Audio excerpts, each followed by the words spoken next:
बाबा ने कहा, मीठे बच्चे, ये दुनिया जो कांटों का जंगल बन चुकी है, इसको दैवी फूलों का बगीचा बनाना है। नई दुनिया का निर्माण करना है, वर्ल्ड रिन्यूअल करना है। वो तभी हो सकेगा जब आप बच्चे पवित्र रहेंगे और योग युक्त होंगे, क्योंकि तुम बच्चे ही शिव बाबा के साथ नई दुनिया का फाउंडेशन लगा रहे हो। ये काम कोई साधारण नहीं है, बहुत बड़ा काम है। बाबा को आपसे कोई और हेल्प नहीं चाहिए, सिर्फ पवित्रता की हेल्प चाहिए। विकारों को बाबा को दान दे दो तो बाबा को बहुत मदद हो जाएगी। बस एक जन्म ही तुम आत्माओं से पवित्रता का दान मांगते हैं, ताकि नई सृष्टि की स्थापना हो सके। एक एक ब्राह्मण आत्मा हर कर्म में ब्रह्मा बाप के कर्म का दर्पण होना चाहिए।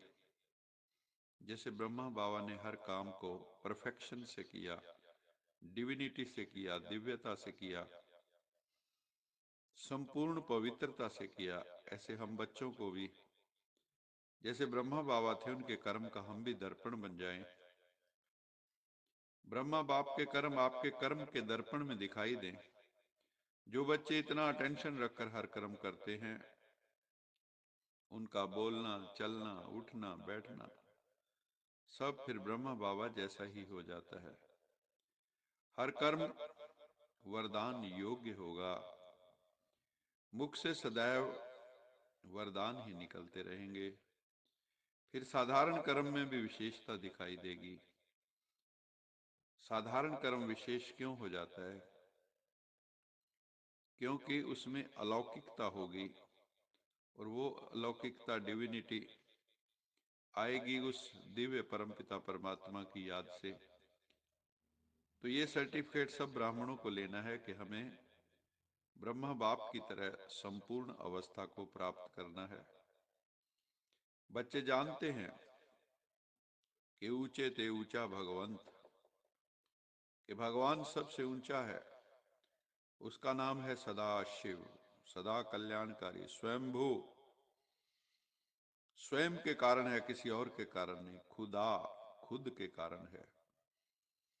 गाते भी हैं शिवाय नमः। शिव को हमेशा बाबा ही कहते हैं, भोले बाबा, शिव बाबा, क्योंकि सारी दुनिया का वो बाबा है, सब बाबाओं का बाबा है। शिव बाबा पहले रचते ही हैं ब्राह्मण बच्चों को। रचता एक है और रचना भी एक ही है, ये सारी सृष्टि। शिव बाबा कहते हैं, मैं मनुष्य सृष्टि का बीज रूप भी हूं। मुझे पतित पावन भी कहते हैं। अपतित दुनिया को पावन बनाने का मेरा कर्तव्य है। जब धर्म की गलानी हो जाती है तो सद्धर्म की स्थापना और अधर्म का विनाश करना, ये मेरी ड्यूटी है, ये मेरा दिव्य कर्तव्य है।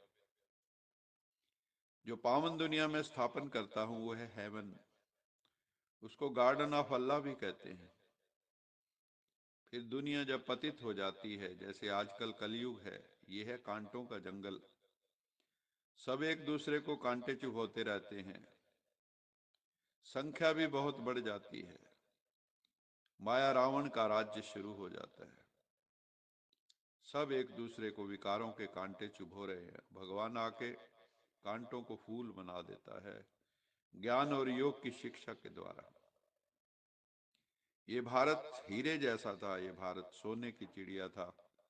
जहां डाल डाल पर सोने की चिड़िया करती है बसेरा, वो भारत देश है मेरा। उसी भारत के लिए कहा जाता है, दुनिया के लिए कहा जाता है कि देख तेरे संसार की हालत क्या हो गई, भगवान कितना बदल गया इंसान। भारत जब हीरे जैसा था, हीरे तुल्य था, तो उसको सुख धाम कहते थे। अब तो ये भारत भी पुराना हो गया है, अब तो दुख धाम हो गया है। बाप कहते हैं, मैं स्वर्ग नई दुनिया का फाउंडेशन लगाता हूं। पुरानी दुनिया का तो विनाश होना ही है। मनुष्य कांटे बन गए, एक दूसरे को दुख देते रहते हैं। भारत गार्डन ऑफ अल्लाह था, गॉड ने स्थापन किया था।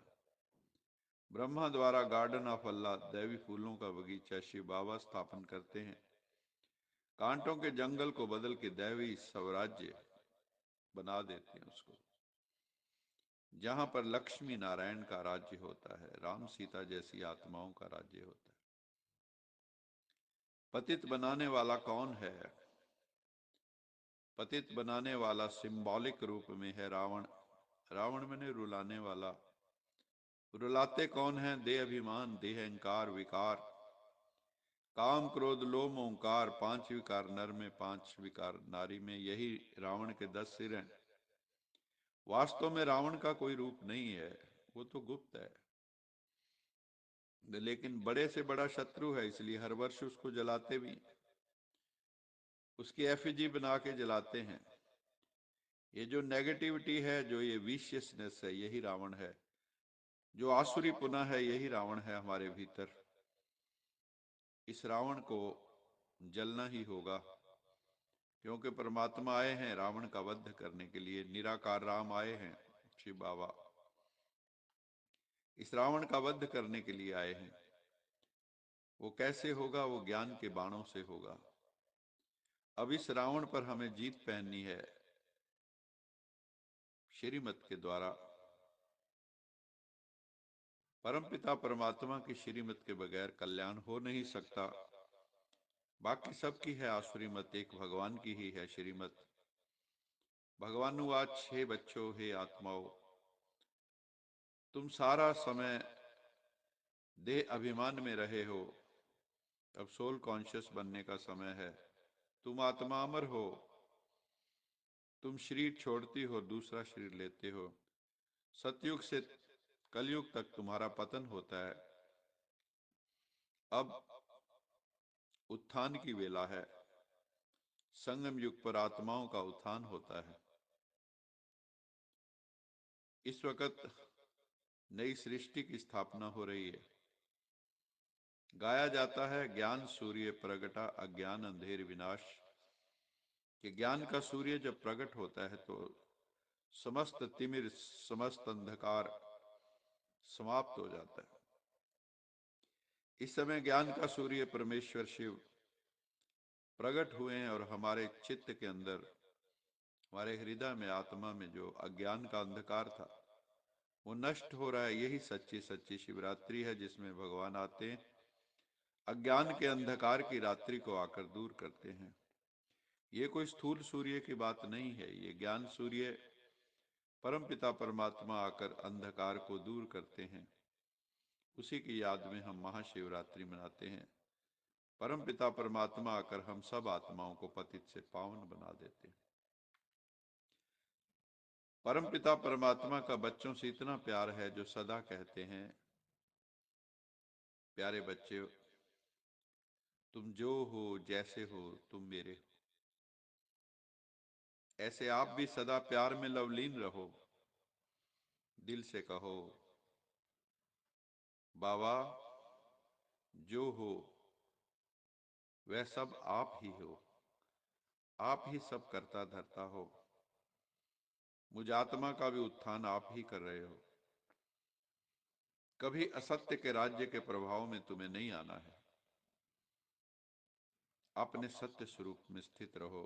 भगवानुवाच, सत्यम शिवम सुंदरम परम पिता परमात्मा यही कहते हम सब आत्माओं को, बच्चे तुम अपने सत्य स्वरूप में स्थित रहो, तुम अपने आनंद स्वरूप में स्थित रहो, तभी तुम सुख दुख से परे जा सकेंगे।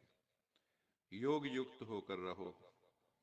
आज का स्लोगन है, अव्यक्त स्थिति का अनुभव करने के लिए बाह्य मुक्ता को छोड़ अंतर्मुखी और एकांतवासी बन जाओ।